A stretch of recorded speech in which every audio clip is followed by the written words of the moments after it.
Se todo o grão é aproveitável, não tem motivo nenhum deles nos descontar e ficar de graça com aqueles grãos que são aproveitados. E o Brasil é um dos que menos utiliza espaço de área que ele existe para a produção agrícola. A gente usa o defensivo de acordo com a necessidade que a planta tem. Ele custa muito caro para o produtor rural. Ninguém é louco para querer jogar produto fora.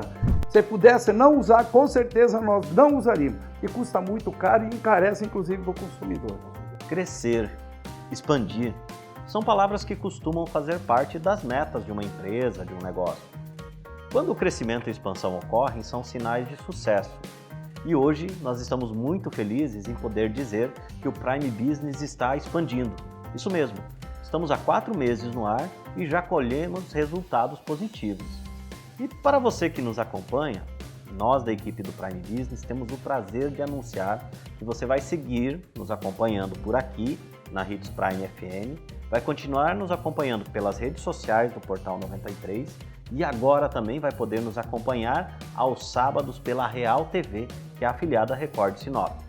Em nome da diretoria da Hits Prime, representada por Thalita e Gelson, e em nome da Real TV, representada pela Neuza, e toda a equipe que faz o Prime Business chegar até vocês, eu quero deixar o nosso agradecimento pela audiência e participação na construção desse projeto e convidar para acompanhar esse Prime Business pela sua Hits Prime, pelas redes do Portal 93 e agora pela Real TV de Sinop.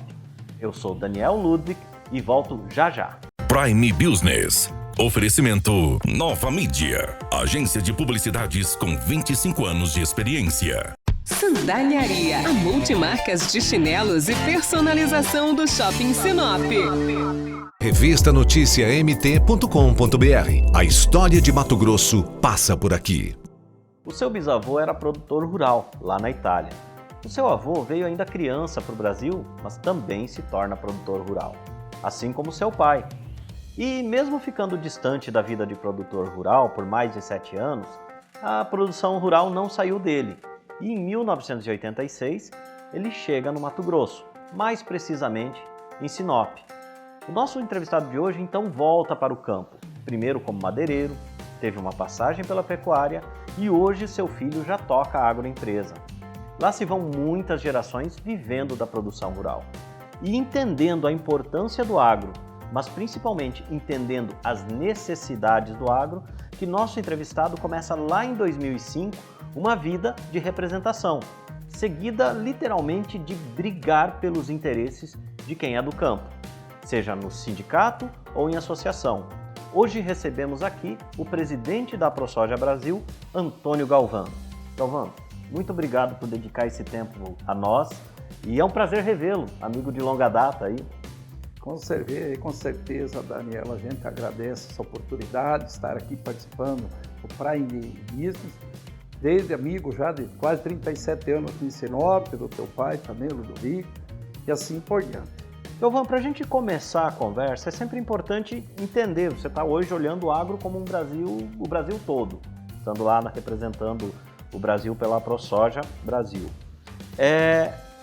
O emprego que vem da agricultura é só aquele que a gente vê lá no campo, às vezes uma fazenda com 6 pessoas, ele é grande, mas restrito a esse ponto? Qual que é o emprego que vem do agro?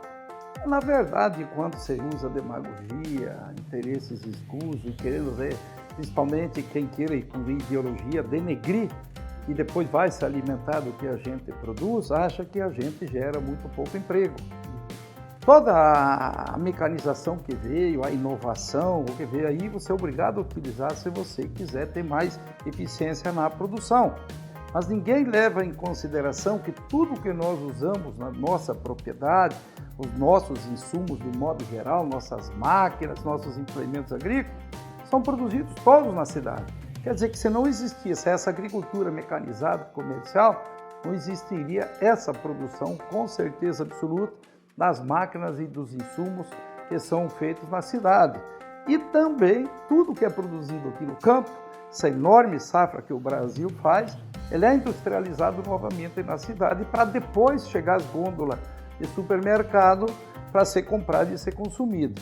Então é um leso engano ou queira enganar a sociedade quem fala que o nosso setor emprega pouco. E eu vou além disso. Existe algum trabalho que se a pessoa não se alimentou e se não existisse esse alimento, você possa gerar algum tipo de emprego ou ter algum tipo de comércio? Então, a comida, o alimento, enfim, não nasce dentro do supermercado, não é buscar lá no fundo do supermercado que o alimento está disponível à vontade para a população. Tem que ter alguém aqui no campo, seja ordenhando uma vaca, seja engordando um caprino, seja você engordando um boi, seja lá tratando um peixe, seja plantando a soja, milho, tantas outras culturas, próprio algodão. E às vezes um fala, eu não como a soja, eu também não como o grão de soja. Mas do que é feito aquele grão de soja? Alguém tem ideia do que ele é usado? Basicamente, você faz a proteína vegetal para transformar em proteína animal. Aí você vai e transforma a parte no biodiesel, que hoje é um combustível limpo. Mas e o restante, tudo que é usado? É usado em remédio, é usado em cosmético. A pessoa que está na cidade nem sabe, mas leia a bula, a forma lá que tem lá algum subproduto a menos cosmético, parte de produto de higiene de limpeza. Então é inimaginável. Hoje tem para lá de 1000 itens que é consumido aí diariamente que tem alguma coisa daquele grãozinho de soja. Você não come ele intacto, mas você come o subproduto dele que você vai fazer. E principalmente as carnes, a proteína animal, advém da soja também. Seguindo aqui, você tem andado o Brasil todo agora. Qual que é a principal dificuldade que você enxerga para o produtor? É produzir? Bom, o setor tem várias dificuldades que podemos dizer. Temos fatores climáticos que tem muito problema, o oceano mesmo, nessa safra acontecendo, principalmente no sul do Brasil. Aqui nessa região nossa, a parte centro-oeste do Mato Piba, com excesso até de umidade, coisa que falta lá no sul. Mas ainda que mais nos atrapalha dizer, é fora da porteira. O clima atrapalha? Atrapalha, mas a nossa infraestrutura é muito aquém. Agora, bem recentemente, também, quinta-feira, semana passada, dia 17, fizemos o lançamento oficial da colheita de soja no Piauí e principalmente essas regiões mais novas de produção, como o caso aqui do Mato Grosso, próprio Goiás, que já é um pouquinho mais tempo dizer, mas você pega aí o Mato Piba do modo geral, que é Tocantins, Piauí, Bahia, Maranhão, temos o Pará também, Rondônia. Sempre todas as nossas discussões, problema de infraestruturas, rodovias e pontes. E você buscar alternativa depois de transporte do rodoviário. Então você tem uma dificuldade muito grande de garantir, principalmente essas regiões. Hoje Mato Grosso está um pouquinho melhor, não podemos dizer que não melhorou, já foi muito pior. A gente viu contar muitas histórias aqui mesmo de Sinop, quando a gente chegou, a safra pronta para você tirar e perder uma lavoura por não ter uma estrada vicinal, ou seja, da própria prefeitura, por você não conseguir tirar a safra. Isso vem acontecendo. Então depois de você ter a tua planta, dizer, plantou, cuidou, na hora de você colher, você não tem a rodovia, que é o primeiro passo que você precisa para transportar, levar até um armazém, para você poder salvar a tua safra. Então um deles, que eu acho que é um dos principais, é justamente a infraestrutura. Ou seja, até de armazém, que hoje, por exemplo, que nós aqui em Mato Grosso, estamos chegando aí próximo a 11 milhões de hectares de plantio de primeira safra de soja. Temos aí praticamente 7 milhões, passando de 6,5, 6,6, 6,7, aí os números, de milho. Temos aí mais de 1 milhão de hectares que é plantado em cima da área de soja, de algodão, sem contar com outros subprodutos, outros pulsas, feijões e coisas assim nesse sentido, gergelim, girassol, que é plantado. Então você vê um estado extremamente produtor e também ainda muito carente da infraestrutura, principalmente armazenária também, porque nós demandamos pela produção que a gente faz. Mas ainda a rodovia é o primeiro passo para você salvar a tua produção. Seguindo aqui, em 2005, você já estava há muito tempo em Sinop, sofreu com a crise, ela é muito citada aqui nas entrevistas que a gente faz com o empresariado de Sinop. A pior crise foi 2005 e tudo mais. Mas eu sei que o Galvão tem conhecimento do causador dessa crise, um dos fatores causadores. Mas isso a gente vai falar depois do intervalo. Até já!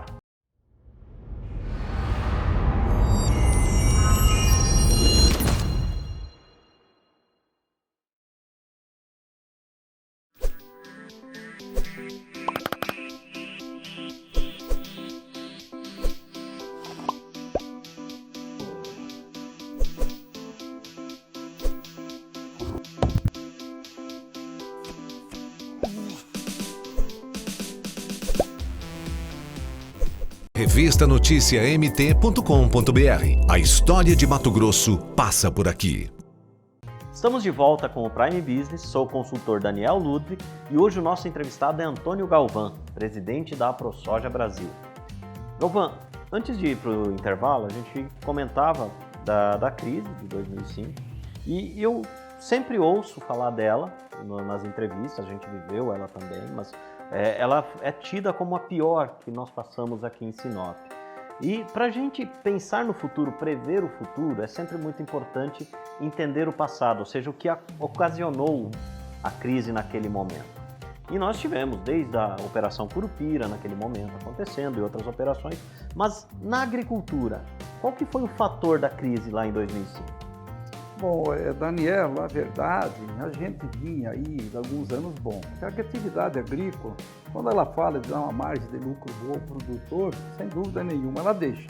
Mas também quando ela fala de tirar, ela tira, ela afunda. E dinheiro ninguém guarda embaixo do colchão esperando que venha uma crise para poder se prevenir dela. E para crescer você tem que investir. Sempre que você investe, você sabe que parte você paga na hora e parte você fica devendo. O que aconteceu naquele ano, principalmente de 2004 para 2005? Era advogado, foi médico. Quem você imaginou, porque se vivia um auge de valores, dizer, da produção realmente com uma vantagem gigante, dava um lucro bom na parte, então resolveu fazer lavoura 2004 para 2005. O que aconteceu? Nós tivemos uma super safra, não foi a nível de Mato Grosso, foi a nível de Brasil, onde houve muita oferta de alimentos e simplesmente o preço despencou. Nós vendíamos uma saca de soja, aí eu vendi em maio de 2005 a R$ 46 livre, em 2004, aliás, em maio de 2004.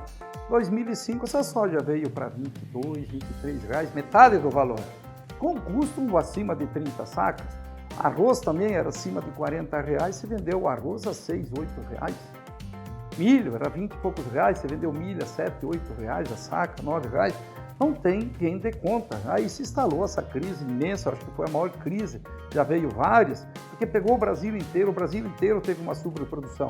Para Mato Grosso, naquela época, foi produzido 2 milhões de toneladas de arroz.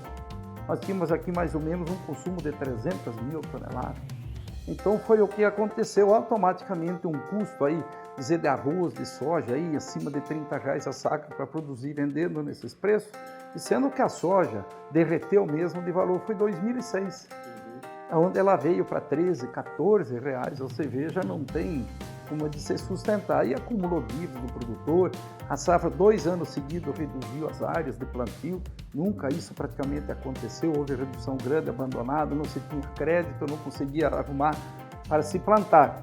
Aí já 2008, a safra de 2007 para 2008 começou a recuperar a normalidade, graças a Deus até agora, que normalmente era cíclico, quando aconteceu crise com a agricultura em 85, 95 e 2005. Em 2015 a gente estava preocupado. Graças a Deus a gente conseguiu dar esse saldo, teve uns momentos difíceis aí no decorrer de 2005, 2006 para cá, que houve aquela grande crise, mas sempre dentro de uma normalidade, dizer, a agricultura se sobressaiu. E foi o que acabou levando a gente, que sempre a gente exerceu uma liderança de sala de aula, quando a gente ia, as coisas a gente saía na frente, a gente fazia e tal, então a liderança quando vem na pessoa já nasce junto. Você não produz uma pessoa que não vai atrás, não tem interesse, faz dele uma liderança. Aí a gente acabou assumindo o sindicato rural, porque a crise era tamanha aí dentro e sempre necessitava de se fazer alguma coisa, e de 2005 passamos pelo sindicato, passamos pela federação também num período como diretor, passamos aí pela AproSoja Mato Grosso como presidente, também vários anos, desde o início praticamente da criação da AproSoja, a gente sempre fez parte das diretorias, e hoje atualmente na AproSoja Brasil, aí, representando o produtor de soja brasileiro.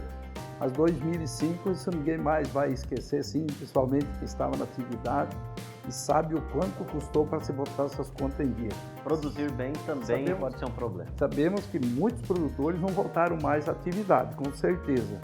Mas aí hoje, graças a Deus, podemos dizer, temos o custo muito alto novamente, está acontecendo um problema aí dentro, mas graças a Deus a gente já começa a perceber que está tendo uma estabilidade, está recuando o preço um pouco, porque nesse tal valor das commodities realmente fica caro para o consumidor, principalmente para aquele que ganha 1, 2, 3 salário mínimo, custa caro para se alimentar. Para sobreviver. Galvão, você, com essa vasta experiência aí por crises, tendo passado por mercado da madeira, da pecuária, agricultura e acompanhando, como liderança, acompanhando o Brasil todo produtor. Que dica você daria para quem quer entrar nesse mercado para ter sucesso? Bom, olha, dizer receita de bolo não existe. Mas em qualquer uma atividade econômica que você queira entrar, que você queira tocar ela, normalmente a agricultura tem muito de uma descendência já de família. Como você falou inicialmente, que eu saiba, os ancestrais da gente, bisavô, tataravô, todo mundo vivia da atividade no campo. Naquela época a população a maior parte era no campo mesmo que sobrevivia. E a formação da cidade veio a industrialização e eu da nossa família fui o único que fiquei na atividade de 6 irmãos. Atividade agrícola também, como você falou, tinha desistido, digo, não dá jeito, uma pequena propriedade no Rio Grande do Sul. Oportunidade, a gente veio para Mato Grosso, um momento bom, terras bastante baratas na época, a gente conseguiu formar uma propriedade. Mas eu sempre falo que para qualquer empreendimento, não é só o da agricultura quem queira entrar, você tem que primeiro ter interesse naquele assunto. Você tem que gostar, você tem que ter alguma coisa que te ligue. Segundo, você tem que ter uma dedicação extrema. Porque se tu montar um comércio, você não abrir a tua porta do teu comércio e fechar ela, o mínimo até você se estruturar, você esquece que você vai ter sucesso. E lá no campo é igual. Primeiro que tem que levantar da cama, o último que vai dormir, você tem que atender o que é necessário. Agora, tendo interesse, você tendo a dedicação, mas se você também não tiver uma boa gestão, você não saber o custo das tuas coisas, também você não vai ter sucesso. Então, interesse, dedicação e gestão. São 3 palavras que ela não pode fugir de qualquer empresário, de qualquer situação que você queira iniciar. Sem interesse, você não vai a lugar nenhum. Sem a dedicação, você não progride, você não anda. E sem a gestão, seja da propriedade rural, seja de um comércio, de uma indústria, pode ter certeza que você não vai ter sucesso. Depois dessa valiosa dica, nós vamos dar uma pausa, Galvão. E eu vou chamar o nosso colega aqui do programa do Prime Business, o Victor Medina. Ele sempre vem aqui e traz uma dica especial para você que quer empreender ou que já empreende também. Victor, é com você. Olá, amigos do Prime Business. Chegamos ao momento Dica do Consultor. Na semana passada, falamos da missão de uma empresa. E hoje, vamos falar da importância das entidades. O que é uma entidade? O que ela faz? Qual as vantagens de ser um associado? Eu sou o consultor Victor Medina e trago essa dica para você. Dica do consultor. Entidade é uma sociedade civil organizada, constituída através de pessoas ou empresas que conduzem as ações de uma classe, defendem seus direitos e lutam pelas melhorias necessárias. Uma entidade pode ser formada por empresas ou profissionais liberais. Vou dar alguns exemplos de entidades: Associação Comercial Empresarial, CDL, Sindicato Rural, Sindicato de Madeireiros, CREA, AproSoja, dentre tantas outras entidades que fazem um trabalho brilhante. Ser associado a uma entidade pode trazer inúmeras vantagens, entre elas acesso a cursos, serviços, descontos, dados, informações, mas o principal deles é ser representado. A entidade vai defender as demandas da classe junto ao poder público, buscando melhorias e vantagens para esse grupo que normalmente possuem problemas parecidos. Vou dar um exemplo. Durante a pandemia, as entidades fizeram um trabalho excepcional, defendendo suas classes, lutando para que todos voltassem a trabalhar.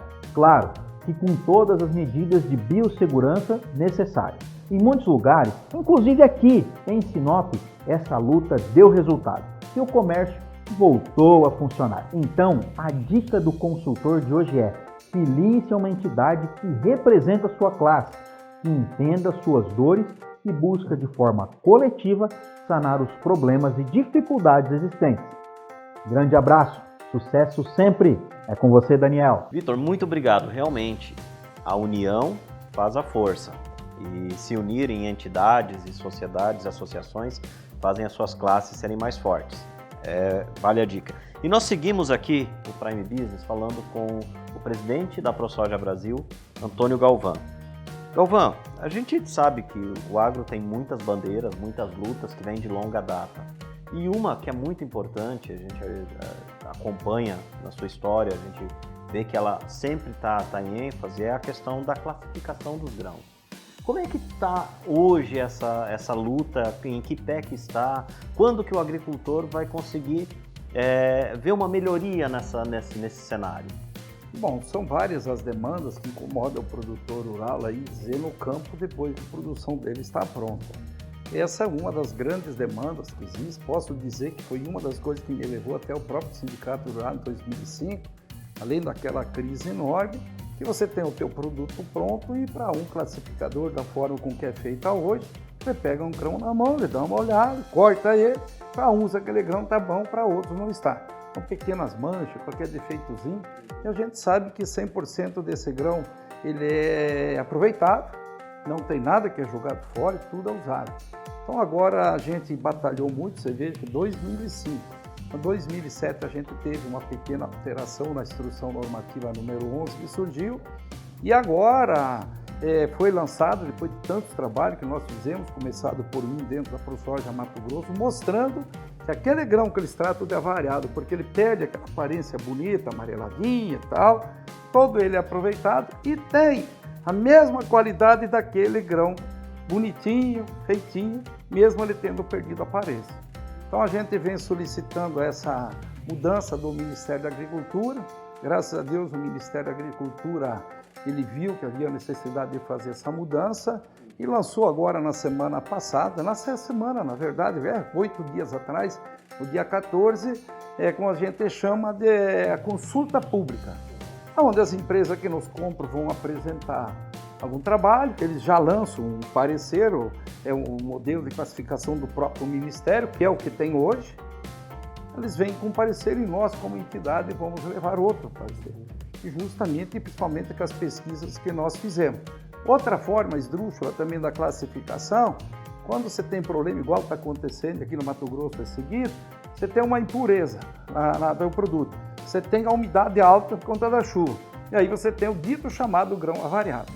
E tem várias classificações da avariada, é fermentada, é mofada, é ardida, é picada de inseto e tal. Aí que vem, na hora de você aplicar o desconto, nós podemos chamar claramente mais uma apropriação indébita, o produtor fala de normalidade, uma roubalheira. Porque você pega o peso bruto da carga, por exemplo, 50 toneladas, você tem a impureza, o primeiro item que aplica. Você tem lá 2, 3% para descontar, se tu tirar 2% de 50, sobraria 49 mil quilos, né? Mas aí eles vêm tirar a umidade em cima dos 50 mil e não mais de 49. Então, se você tem 15, 20% para descontar de umidade, você vai descontar nos 50 mil. 20% dos 50, você tira mais 10 mil quilos. E adivinha o que eles fazem quando eles pegam o avariado, que já tem a umidade? Novamente, eles vão lá no bruto, nos 50 mil quilos. Por isso que nós temos romaneio, que foi recolhido da ProSoja no campo de produtores, entregaram uma carga de soja numa empresa e ficaram devendo para a empresa, pelo sistema que é feito a classificação. A própria umidade que tem no grão tem N parâmetros para eles descontarem. Isso tem que regulamentar. Tem empresa que desconta 1,5, tem empresa que desconta 1,8, tem empresa que desconta 3, tem empresa que desconta 2. Tem um processo que de 14,1 até 14 é aceitável, até 17 desconta 1x, de 17 para cima cai, daí lá para cima estoura de desconto. Então cada empresa usa o que quer. Chegando a empresa que eu vi, até 8%, quando menos umidade tem, que é um absurdo, 14,1, 14,2, você não passa no secador. Ela vai direto para o armazém, mistura com outra soja um pouquinho mais baixa, a própria aeração tira. Então são coisas abusivas que tem dentro da forma de aplicar os descontos, a forma de você encontrar o grão avariado, é visual, aí vem a malandragem, essa envergonhice muito do classificador, que nós cansamos de denunciar, eles te pressionam para você fazer uma oferta de grana, de dinheiro, isso é natural, já deu tanta confusão, tanta briga, para o cara poder dizer classificar padrão. Quem está pedindo para ele botar o que não é, não seria por essa classificação. Então, acredito que a gente deva resolver aí, agora lançada essa consulta pública, muitos desses itens que a gente tem brigado tanto. Você vê que em 2005 aí que entramos aqui, em 2007 a gente deu uma melhorada, porque naquela época o grão picado de inseto descontava 100%, Aí, a partir de lá, passou a descontar 25%, uma quarta parte.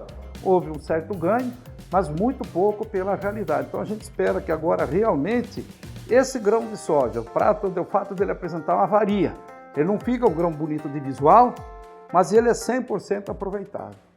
Inclusive, o grão avariado, que seria o ardido, que é o mais avariado, aquele grão feio, que é escuro, ele tem 4, 5% a mais de proteína dentro daquele grão que aquele grão bom.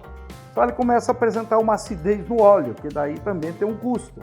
Então é uma questão de sentar agora, acreditamos que a gente vai ter aí um sucesso muito grande.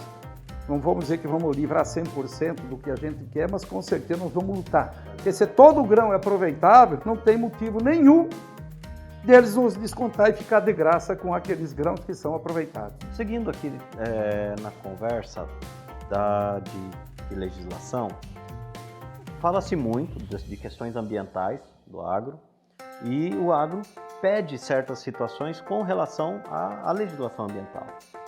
O que o agro quer? Quer menos reserva? Quer cuidar menos do meio ambiente? Eu acho que quem cita ou fala ou comenta esse assunto é total falta de conhecimento sobre esse assunto. Acabamos de receber também um novo ataque do agro, essa dita chamada Coalizão Brasil. São aí 300 grandes empresas, megas empresas, tudo que nos compra a produção, tudo que nos vende os insumos, bancos e assim por diante, falando novamente, endossando o que a Europa fala daqui do Brasil. Por quê? Por conta que justamente é a inveja que eles têm do que é feito aqui no Brasil. Um dos poucos países do mundo que consegue fazer numa grande área do território deles 2 ou até 3 safras no mesmo ciclo, quando eles conseguem fazer uma única, por conta do frio, principalmente a Europa e a grande parte aí dos Estados Unidos norte-americanos, que a maior área concentrada de produção de alimentos está no hemisfério norte. O hemisfério sul é pequeno, mas nós temos o dom de fazer essas 2 safras. Então o produtor de lá não consegue nos competir. Aí fica nos acusando de tudo e essas 300 empresas, que a grande maioria vive em bancos financiando, agora querendo fazer retaliação, querendo concordar com o europeu, coisa que nós não concordamos. Essa questão ambiental, mais de 30%, hoje já levantado pela Embrapa, 33%, é uma terça parte do país, está dentro das áreas do produtor que está preservado, dentro do produtor rural. Como é que se tem problema ambiental? Agora, o que nós temos na questão de quando você vai buscar, e é o que nós estamos brigando pelo licenciamento ambiental, que hoje está dentro do Senado, agilidade, para não cometer a irregularidade e não cometer o ilícito, vamos assim dizer, ou ilegal que é chamado, para você ter agilidade. O porquê que precisa dentro de um órgão ambiental? Primeiro com documentação, que está aí discutindo também a questão de você fazer a regulação fundiária.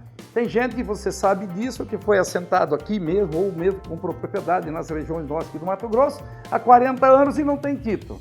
Como é que ele busca a legalidade para fazer o projeto, para ele poder fazer a abertura da área dele, a conversão que a lei dá de direito? Sem documento. Segundo, com documento, a morosidade do órgão ambiental.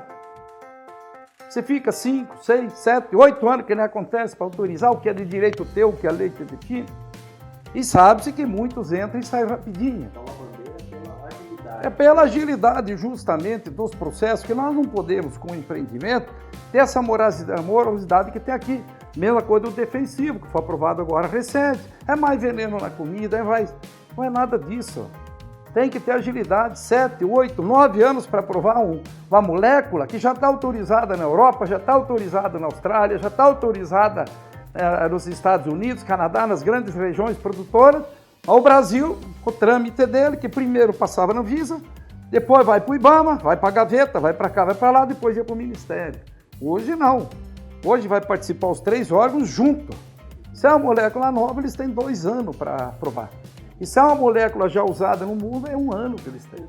E tem que ser em conjunto, pode reprovar. Tem que ter uma justificativa, não vão dizer que tem que passar tudo. O que não pode ficar na gaveta de um ou na gaveta do outro e pôr na gaveta do outro e esperar 7, 8 anos. Quando essa molécula já está perdendo o efeito dela, lá na Europa vai ser aprovado aqui. Agora, condenar produto que lá está condenado de usar aqui, agora o que usa lá, que não está aprovado aqui, eles não defendem que venha a ser usado aqui. Então, é sempre o inverso. Então, o que a gente quer dentro disso é agilidade. Eu não posso ficar com o empreendimento parado esperando uma licença ambiental, 2, 3, 4, 5, 6 anos. Não tem cabimento. Eu vou gerar emprego, você vai empreender, seja numa conversão de área, seja na montagem de um posto de combustível, seja numa indústria, que quando nós falamos aqui em licenciamento, nós não estamos falando de abertura de área somente. Rodovias hoje, a burocracia de uma rodovia instalada, implantada, 30, 40, 50 anos, está passando a instalar a rodovia de chão, vou pavimentar e arrima. Para quê? Vou duplicar a BR-163 aqui. O processo que tem que fazer, sei, todo mundo aqui que acompanhou um pouquinho, vira duplicação na frente da cidade, as confusão que deu isso autorizado. Isso autorizado, a gente sabe que paralisaram uma parte ali no ano, não recordo exatamente o ano, porque esse licença ambiental tem problema e estava autorizado, apareceu o tal de IBAMA aí, interrompeu, até você liberar de novo. Esse cidadão que veio interrompeu o que tinha autorizado, ele devia ter processado, ele tem que responder por aquilo. Então, o que nós queremos dentro disso é que tenha agilidade no processo. Não é que tenha para fazer falcatrua. Falcatrua você faz quando se cria dificuldade para vender facilidade. A única coisa que eu vi a corrupção é isso. Não deixa criar dificuldade porque vai se vender facilidade. Faz a regra para todo mundo e a regra existe hoje com punição. Tem 2 anos com a molécula nova. Se em 2 anos você não puder dar um resultado, saia do trabalho e dê espaço para outro que tenha vontade de trabalhar. A verdade é essa. Então está longe do que se propaga, e a grande mídia está fazendo isso, a questão dos próprios defensivos. Que o defensivo que você usa na lavoura, na pecuária, nada mais é que o remédio da planta. Como aquele que você vai na farmácia. Você tira por base que tem um monte aí que está escrito, não está nem escrito farmácia, está escrito drogaria. Droga! E todo mundo sabe que se você tomar em excesso, você tomar fora da receita que o médico te dá, ele vira veneno para você. Mas ele é veneno para a molécula que está dentro do nosso organismo. Como aquele também, ele é veneno para a praga e não para a planta. Para a planta ele é remédio, para o animal ele é remédio, como ele é remédio para a pessoa. Então o que nós queremos justamente é ter agilidade. Pelo custo que tem hoje um defensivo, e ele pegar de dizer, N situações, ninguém é louco para querer jogar produto fora ou fazer essa loucura que eles denunciam, da gente jogar à toa, colocar à toa, passar à toa. A gente usa o defensivo de acordo com a necessidade que a planta tem. Que ele custa muito caro para o produtor rural, para você estar dizendo jogar fora ele lá ou jogar de qualquer forma, que venha a dar problema, que logicamente se for um excesso de produto, ele pode dar uma contaminada. Agora eles falam que tem que passar por dentro da Anvisa, que agora vai passar na Anvisa. A Anvisa hoje aprova 99,9% de todo o alimento produzido no Brasil, que tem dentro da contaminação que é permitida, que é o CD é aceita pelo mundo inteiro, eles ficam falando daí que nós estamos vendendo veneno dentro do alimento. Isso é uma vergonha, não é verdade nada disso, Daniel, não é verdade nada disso, porque se isso tivesse tanto veneno que eles falam, nós já estaríamos todos mortos, porque todo dia você tem que consumir o produto para você poder se alimentar, seja tomate, cebola, o que for, e sabe-se que usa defensivo em todas essas culturas, infelizmente. Se pudesse não usar, com certeza nós não usaríamos. E custa muito caro e encarece, inclusive, para o consumidor.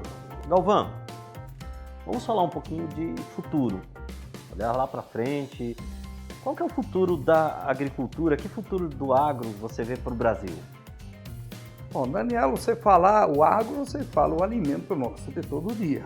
A previsão de aumento da população nossa, já aí fala na casa hoje de 7,5 bilhões de pessoas, fala-se em 10 bilhões aí nos próximos 25, 30 anos, vamos chegar aí em 2050. Automaticamente você tem que aumentar a produção. A própria FAO divulga aí, torta direita, esse aumento de produção que vai precisar se fazer, 40% vai ter que sair do Brasil. E por que tem que sair do Brasil? Porque o Brasil ainda é dos poucos territórios que tem a nível do mundo, que tem terreno, que teria, dizer, aptidão, solo, o clima, para produzir isso, e também temos a vocação nossa como produtor rural. Então não tem risco nenhum, assim se dizer, enquanto a população estiver crescendo, e fala-se aí hoje que aumenta aí 33%, 7,5 para 10 bilhões, você sabe que você tem que aumentar no mínimo esses 33% de alimento. Hoje o Brasil, o mundo produz em torno aí de 3 bilhões de toneladas de grãos, vamos dizer que por dificuldade que tem que produzir 4. Território hoje eu não posso precisar que o mundo utiliza para plantar, mas é grande. E o Brasil é um dos que menos utiliza espaço de área que ele existe para a produção agrícola. Se alguém acompanhou os números aí da Embrapa, nós estamos abaixo um pouquinho de 8% do nosso território. Dos 850 milhões, 8 milhões e 500 mil quilômetros quadrados que nós temos, nós estamos usando quanto disso? Vocês veem, não dá 10%. Ou 10%, 8%, tá vendo? 7,8% é o cálculo que a Embrapa tem aí colocado. Então o Brasil tem aí, aonde a gente andou agora, o Mato Piba, que compreende aí Tocantins, Bahia, Piauí, Maranhão. O Pará tem uma grande, extensa área ainda que pode se fazer. O Pará é incipiente em agricultura, tem uma pecuária muito boa, grande, incipiente. Rondônia é um estado relativamente pequeno, mas hoje planta aí menos de 500 mil hectares, tem potencial para 3 milhões de hectares. Essa região do Nordeste aí tem um potencial aí mais ou menos para 12 a 15 milhões de hectares de área plantada, e nós falávamos que o Nordeste não dava nada, né? Há poucos anos atrás. Hoje tem mais de 5 milhões de hectares sendo plantado hoje da agricultura comercial, depois tem mais agricultura ainda de subsistência, porque o Nordeste tem muito disso. Então você planta o trigo e você colhe o cacho à mão, onde você planta o feijão e você colhe a vagem que está pronta para produzir. E nós não temos como fazer isso, a agricultura nossa é comercial. Roraima está bastante expandindo. E Mato Grosso, que é o grande celeiro hoje, vai continuar sendo grande, só em cima das áreas hoje utilizadas da pecuária, nós podemos mais que dobrar o que já plantamos hoje. Estamos aí próximo de 11, sem fazer abertura de áreas novas. Mas mesmo assim, Mato Grosso ainda existe um ativo, de acordo com a lei do Código Florestal, você pode abrir aí em torno de 6 milhões de hectares aí de conversão dentro da lei, legal, vamos falar do legal. Dentro disso, então você veja que por isso que eles jogam, e a FAO joga isso aí, que o Brasil é o grande país que tem esse potencial e que vem suprir essa demanda. Agora a gente recebe ataque de todo lado, não querem deixar mais se usar o direito que a gente tem ainda de se fazer essas pequenas conversões, que sabe-se que na Amazônia, em área de floresta, só tem o direito de 20%, e área de cerrado 65%, quando o restante do Brasil é 80% o direito do uso. Mas mesmo assim, fora aqui da nossa Amazônia legal, eles teriam dificuldade também para liberar essa conversão de área para a produção de alimentos. Então preocupa de um lado essas empresas que vêm trabalhando, às vezes contrária à produção de alimento, porque se você não tiver oferta de alimento abundante, quem é que vai pagar essa conta? Quem é que vai ser o crucificado? Quem que vai ser passado fome? É o dono do banco que está fazendo isso? É o dono da multinacional? Ou é o assalariado dele que trabalha para ele, que ganha lá 2, 3 salários mínimos, ganha um salário mínimo? Então a verdade é que quando se boicota, ou se fala, ou se utiliza isso, quem vai pagar essa conta e pagar caro para poder se alimentar é o cara que é pequeno, o cara que ganha pouco, o cara que não tem renda praticamente. Porque todo cidadão, toda família, ele tem um aluguelzinho para pagar, quando não tem a casa própria, ele tem uma internet, ele tem uma água, ele tem uma luz, ele tem um telefone, assim por diante. E precisa comer. E ele tem que também se vestir. Então quem vai pagar essa conta desses megas que trabalham, dessa coalizão Brasil, principalmente, que é uma vergonha, e vive, a grande maioria vive desse setor da produção de alimento, que tem empresas específicas, as que nos compram os produtos específicos do setor, as que nos vendem os insumos também específicos do setor, e fica criticando ainda, auxiliando os europeus, que é pura inveja que o europeu tem, pelo fato de nós que conseguir fazer 2 safras, ou até 3, conforme a questão, por conta do nosso clima e a nossa região. Dizer que nós temos, principalmente em Mato Grosso. Então, tento de toda forma sempre atacar. Então, a verdade é que o Brasil é o grande celeiro, nós temos espaço. Sem você desmatar mais nada, nós podemos aí dizer, chegar a 50%, 70%, quase até dobrar. Mato Grosso pode dobrar tranquilo a área dele. Sobra espaço. Talvez no Mato Piba não tenha que se usar caatinga, o cerrado, que eles deem um cerrado bem ralinho deles lá, é diferente, mas o Pará também.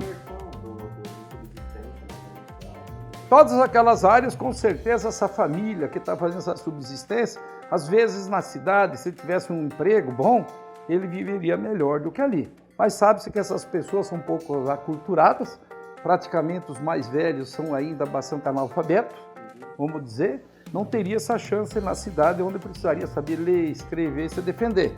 Mas é uma agricultura válida porque ao menos ele se autossustenta, está conseguindo manter a família dele precariamente, mas está subsistindo. Então o Brasil é o celeiro, por isso que a gente fala a todo momento. Nós podemos dobrar nossa área de produção no Brasil tranquilo, praticamente sem conversão de novas áreas e automaticamente chegando próximo aos Estados Unidos, que é o maior produtor hoje mundial. Mas ele utiliza 25, 26% do território dele para a produção de alimento.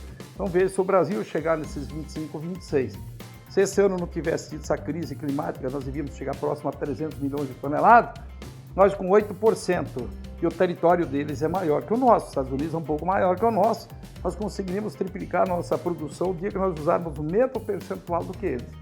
Agora o europeu fala, tem países como Holanda e outros países, a Dinamarca, usa 60 e pouco, 70% do território para fazer agricultura.